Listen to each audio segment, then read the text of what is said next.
Hello, mayong adlaw kababayan. I am Aryan and this is my partner Jana. And we are about to give you the highlights and ideas about our topic, Philippine Constitution way back 1943 to 1986. So Miss Jana, can you give us the brief overview of our first topic, which is the 1943 Constitution? So the 1943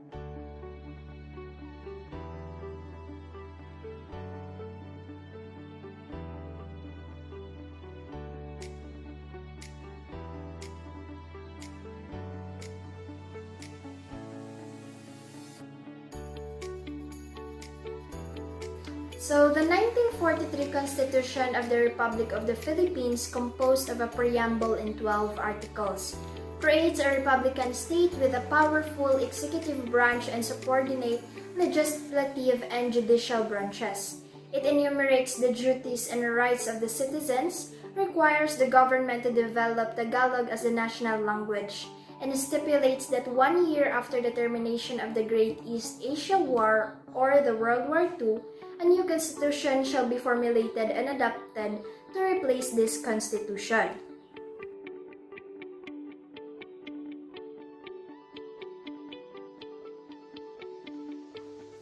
The 1943 Constitution. The Philippines has had a total of 6 constitutions since the proclamation of independence on June 12, 1898. So today we will dive into the Second Republic of the Philippines, led by Jose P. Laurel. So who is Jose P. Laurel? So Dr. Jose P. Laurel was president of the Second Republic of the Philippines during World War II in year 1943 to 1945 and was inaugurated into office in October 14, 1943. As a lawyer for the local Japanese community before the World War II, he was able to build strong allies with the Japanese before, during, and after the war.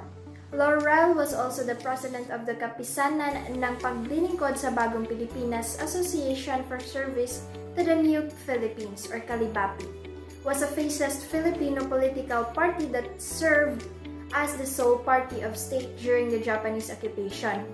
During Jose P. Laurel's term as a president of the Second Republic of the Philippines, Benigno Simon Aquino Sr. served as Speaker of the National Assembly of the Japanese-sponsored puppet state in the Philippines from 1943 to 1944. So during the 1943 Constitution, we had our preamble differently from today's preamble. So Miss Jana, would you please recite it?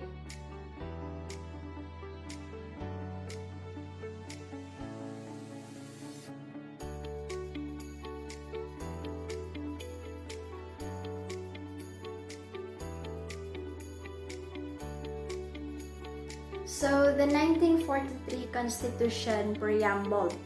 The Filipino people, imploring the aid of divine providence and desiring to lead a free national existence, do hereby proclaim their independence, and in order to establish a government that shall promote the general welfare, conserve and develop the patrimony of the nation, and contribute to the creation of a world order based on peace, liberty, and moral justice do ordain in this Constitution.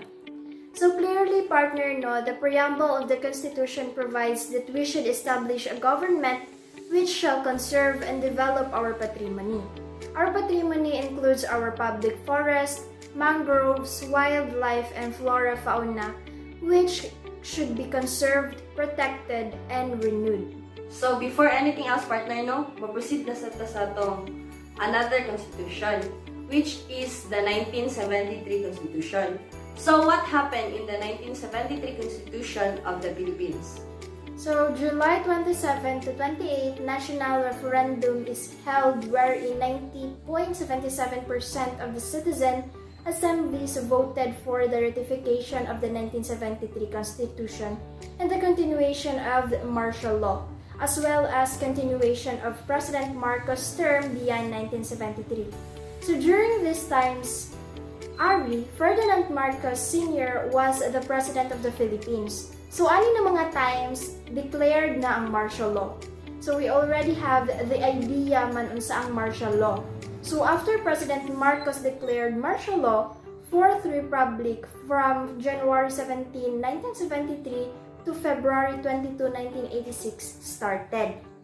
The 1973 Constitution amended has four occasions, partner. So first is the 1976 amendments. The President or the Prime Minister and his cabinet shall exercise all the powers and functions and discharge the responsibilities of the regular President and his cabinet, and shall be subject only to such disqualifications as the President may prescribe. Second is the 1980 amendment. The retire age of the members of the judiciary was extended to 70 years. Third is the 1981 amendments. The false parliamentary system was formally modified into a French-style semi-presidential system where executive power was restored to the president, direct election of the president was restored, an executive committee composed of the prime minister and not more than 14 members was created to assist the president in the exercise of his powers and functions and the performance of his duties as he may prescribe. The prime minister was a head of the cabinet. Fourth, 1984 amendment abolished the executive committee and restored the position of vice president. So same as the 1943 partner, napoy other preamble sa 1973, and this is the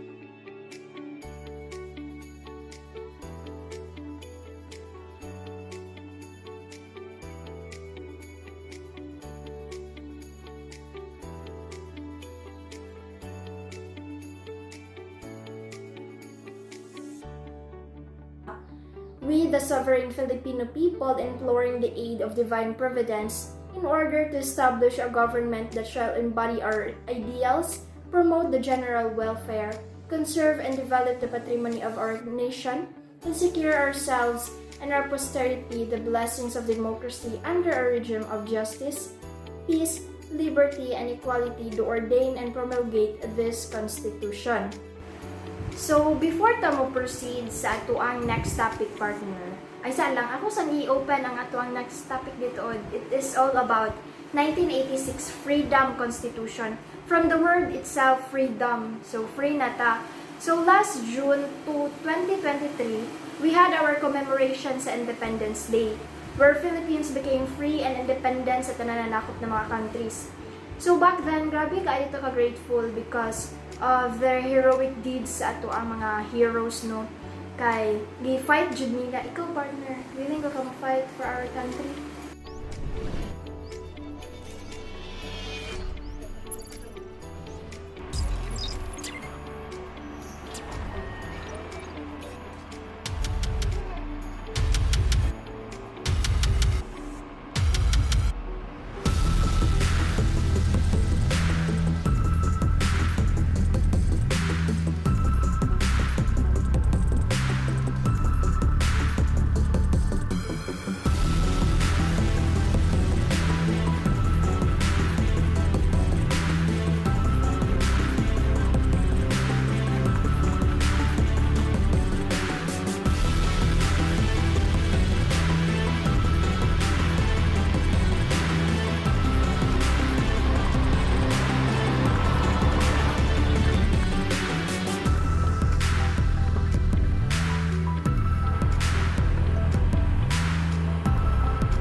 Partner, willing ba ka mo fight para sa ato ang country? Willing kay partner. So, grabe no, And ato ang June 2, we have a lot of activities nga gipangbuhat. Daghan kaayo ta gipangbuhat sugod sa parade, sa mga activities, daghan tag mga showcase na mga talents na nga pakita nato ug napakita po nato sa taka-proud as a Filipino. So sa part adto nga mga activities, asa ka mas nakakuan ka nga interesting kaayo? Asa adto na part? Ang person ko partner katong pag-parade nato no kay nice kay tanawon nga we are kanang proud kay ta nga nagsuot sa tong mga barong Yes. o gang Filipiniana. Pus partner man di kay kamusayaw kay di mo ato kay Third partner. wala na ito. So nakayat punta kay ang atong mga sweet mga singer man di ay na singer jud kanya sila oy. Wa grabe ang mga 1S ka talented partner. ano oy. So, no dayon to no.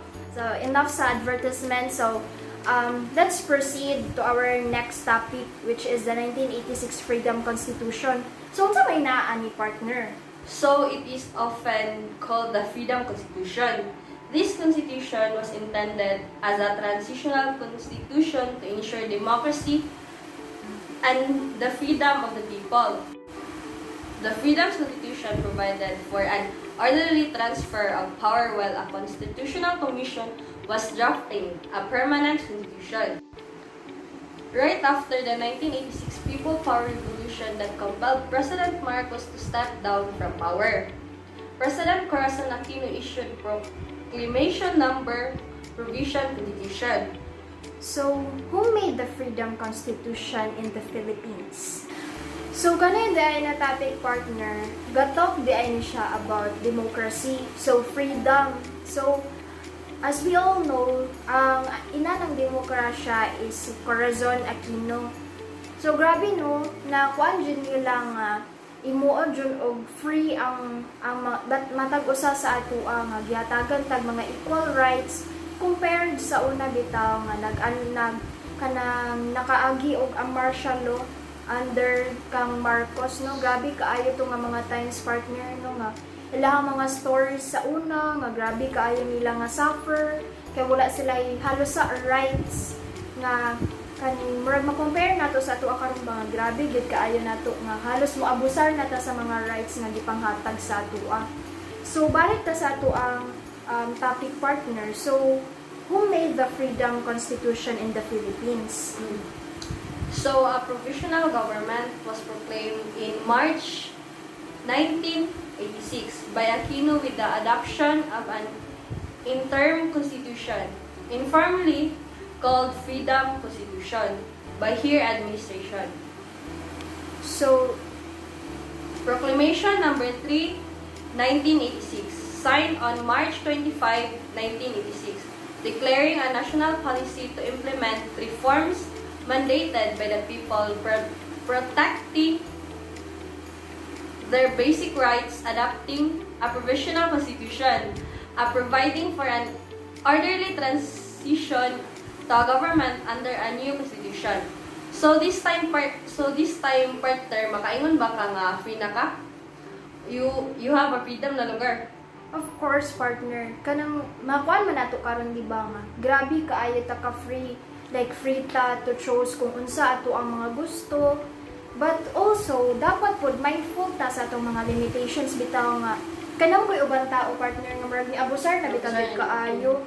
Like karon bitaw di ba giwala man to or wala na kanang naiuban nga bansa nga nag-implement bitaw anang kanang policy nga kung mupatay ka, dapat patyon pod ka.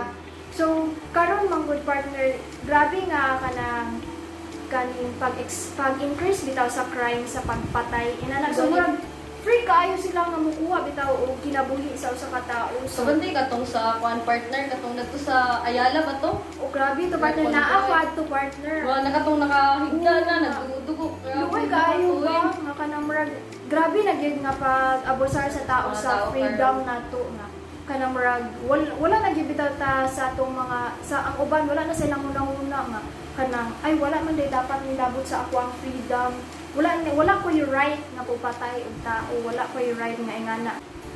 So that's it, partner. That was an amazing topic, no? It is really nice for us to study and dive into discussions like this.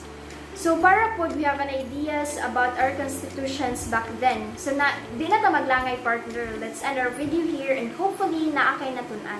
Ano dyan kinatunan, partner? Daghan kay partner. Unya ikaw partner, na kay natunan ka. Daghan kayo kung nakatanan, Ayun ka, partner.